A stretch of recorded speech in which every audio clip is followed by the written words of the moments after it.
Destination X 2009 went down on March 15th, 2009. So about 15 years ago in Orlando at the Impact Zone. It is the fifth Destination X pay-per-view. Listen, you guys have you had to name the pay-per-views just like WWE did. They had a Royal Rumble and they had a SummerSlam and they had a WrestleMania, and you guys had a Bound for Glory and a Genesis, et cetera, et cetera. What can you tell us that was a distinguishing thing about Destination X?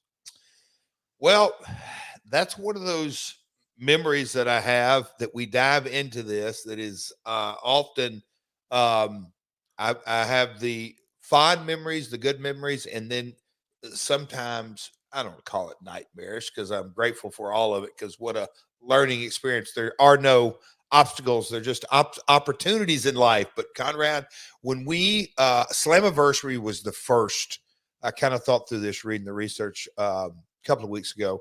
I think Slammiversary, and then we, Stutter started with Bound for Glory and the Hogan on, Hogan off, and we finally got around to Bound for Glory, and that was a pay-per-view. But once we decided to go monthly, then all of a sudden it's like, okay, guys, we got to dive into, 12 names, and you had to get at least 90 days out. And that first exercise we did with the crew, Vince Russo, Dutch Mantell, Jeremy Borash, Bill Banks, it depended upon the revolving door of Mike Tenay.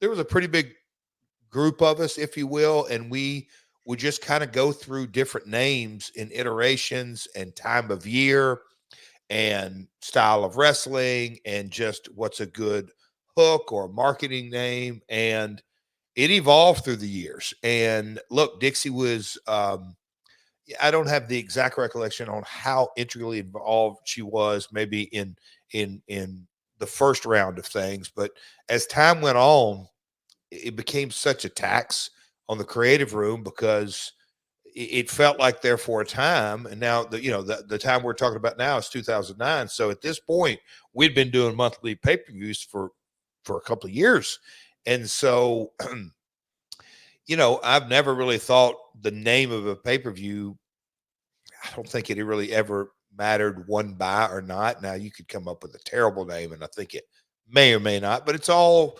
the compelling content of that's why that's why the viewer buys, and a marketing hook can help and enhance the look and the vibe. But when it came to Destination X, I can definitely remember we took a look back and said, look, we need to create, Genesis was at the beginning of the year and Final Resolutions was at December. And so those are kind of earmarks, time of year, if you will. Slammiversary was our yearly anniversary. And, we came to a point and said, hey, let's give an event that is going to maybe heavily feature the X division. And so it came pretty simple that there was, I guess you could say, double and triple entendre that, okay, Destination X leans into the X vision. And also we can talk about the specific date, March 19th, whatever the date was going to be. And so we just, went with that, and the graphics kind of changed through the years on what it looked like. But we all felt it was a powerful name for our brand once we landed on it. I like the name, and I like the good news. Impact on February 12th did a 1.22 rating, which was 1.7 million viewers. This is 15 years ago, y'all, in 2009. That would have been the third largest audience ever for TNA at that point. And Meltzer was having a hard time figuring out what the hell happened, because he was saying that the shows were quote unquote poor shows with lousy angles, but the ratings were there.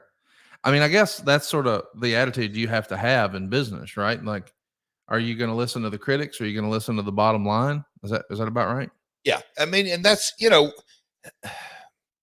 narrative that Dave, when I was living it week by week and month by month, I wasn't necessarily listening to the critics.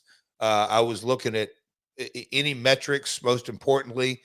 Spike, what do you think about it? Not what our ratings thought, because yes, that is at the top of the list, but also Spike knew not just trends, but I'm looking at Thursday night from 7 to 9, and that's my focus. A Kevin K of the world, a network head, looks at seasons and demos and the competition on cable television and broadcast television. It's such a much wider scope. But yeah, we wanted to lean into ratings and buy rates.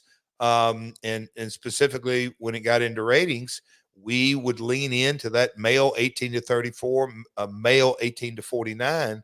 Why? Because we were on a men's network, and that is what their ad sales department really tried to focus on. We're going to get into some numbers today about the median age and the male demos. And at this time, we were really hitting on all cylinders. And this is today's episode is, in a lot of ways, the most successful run of ratings that the company ever had. And you just kind of look back on that time and look at creative and look at the build, and we had kind of hit our groove because we had been into the 2 hour, not just financially, but the viewer had got accustomed to the 2 hours by this time. I think we're a year in or something like that. So anyway, good numbers for sure, Connie.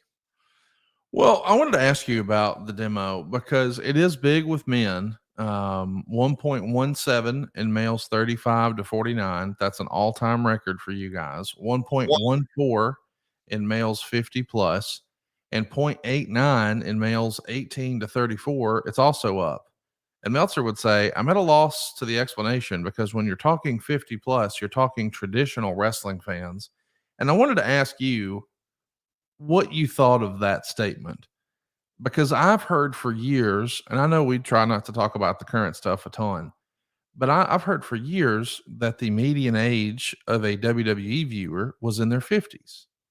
And that really just kind of shocked me because as a kid, every kid I knew was watching wrestling, but their parents weren't. And I mean, my parents didn't watch. I mean, I guess they did when they were younger.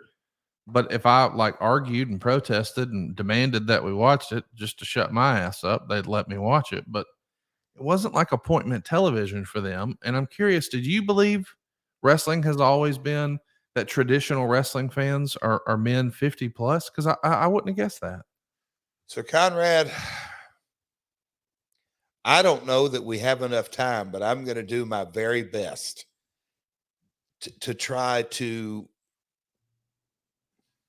let's do, and if you won't, let's lean into this, because the narrative you're hearing now, how long do you believe you've heard that? Over the last 3 to 5 years or for 15, 20 years? I can't answer that. You think it's more recent? I do. And the reason being, in 2009, the younger demos didn't really, they certainly couldn't measure that there was, now Nielsen is getting into out of home and streaming numbers and all that, but older folks, and I know, look, I'm going to date myself, but calling it TiVo, but you can, that's the original machine that came out where you could watch stuff, record it and watch it later and all that. But I think as time has gone on, people have more leaned into that, the YouTube generation that watches clips and highlights and social media, following that on real time or a recap here and there. So I don't believe the wrestling audience has always been old, and I don't think they're old. I think wrestling has always hit. And I think that's a big part of why it's always and always will be on TV is that it hits every age demo. It just does. And me and baseball promoters, you get around a group of them, and certainly wrestling promoters. And when you look at kind of the successful times when the business gets hot, you have grandfathers come with grandkids. You have soccer moms come with 4 or 5 kids. You have a group of single dads come. You have, back in the territory days, when the territory days got red hot, and I mean things were selling out, You know, Eddie Marlin, I can remember him saying, whether it was the Fabs or the Rock and Roll Express or whatever team, you get, you know, so the we'll call them the young girls, but he's really was saying teenage girls. You get teenage girls coming to watch the Fabulous Ones. Well, who follows the teenage girls? The teenage boys. And so then you get your youth in there, and then the ass kickers like a Lawler. That you know, a full card done correctly, and your casting as broad and net as possible, you're going to get all demos done correctly. But when you don't lean into the niche, because I think professional wrestling's already a niche. It's not, you know, I think we've grown uh, by leaps and bounds over the last 20 years of getting into mainstream.